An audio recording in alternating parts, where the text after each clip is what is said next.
Breaking news from D.C. Secret Service swarms Vice President's house. The Secret Service was out in full force at the Number One Observatory Circle this past weekend, and it was not for the reason you might think. Vice President Mike Pence and his wife Karen hosted Secret Service members and their families for a dinner and get-together to honor them for their service.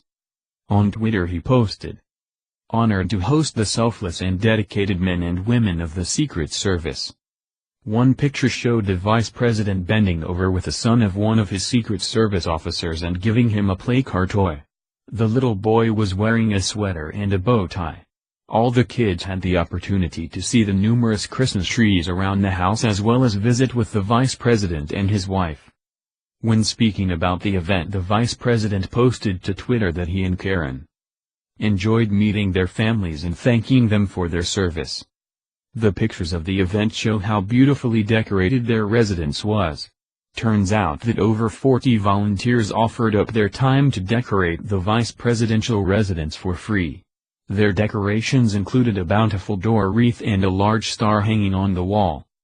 Other showcases in the house include a gorgeous nativity scene, an immaculate and large gingerbread house, mantle candles, stockings, and a Christmas tree with presents underneath already.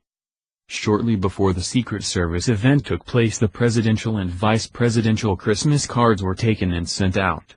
The Second Lady tweeted out the picture of herself and her husband next to an ornament-filled Christmas tree in the vice presidential residence. In the picture, they were surrounded by a mandrel that was decorated with a garland and gifts that were wrapped around the base of the Christmas tree.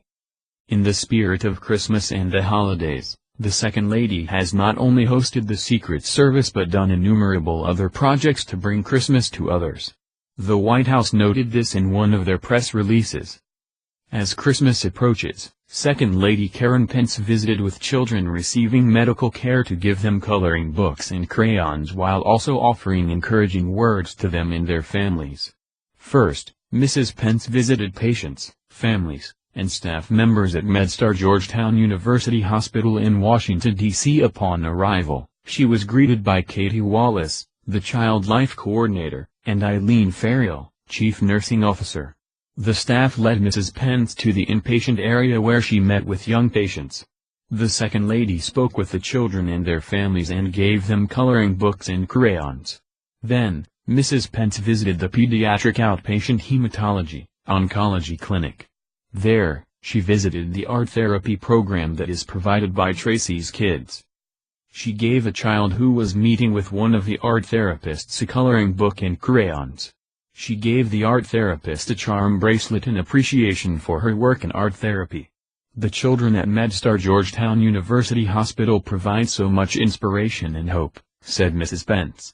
I was encouraged by the positive spirits and laughter and appreciate the opportunity to share some time with them during this holiday season.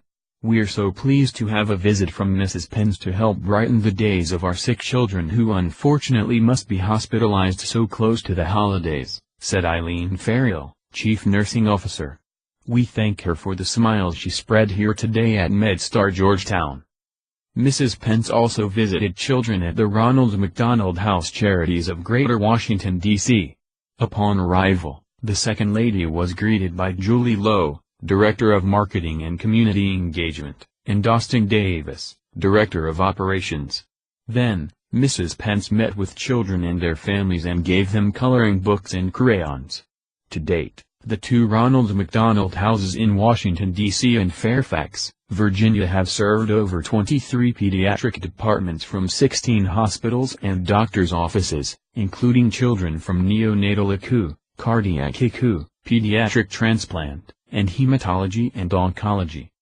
The Trump administration has made honoring and protecting veterans a core philosophy of their administration. At every turn, they honor military officials, veterans, and their families, and the president signs laws constantly to enhance the services that are provided to them. It is clear that the honor and respect the White House holds for veterans and the military extends to all individuals in service-oriented positions and fields such as law enforcement and the Secret Service. This party the vice president and his wife held shows just that. This country is lucky to have leaders who recognizes the hard work that ordinary Americans take on every day in order to keep this country safe. The White House will no doubt continue to hold functions such as these that provide the respectable awareness for their service that service members deserve. Breaking news from D.C. Secret Service swarms Vice President's house. The Secret Service was out in full force at the Number One Observatory Circle this past week.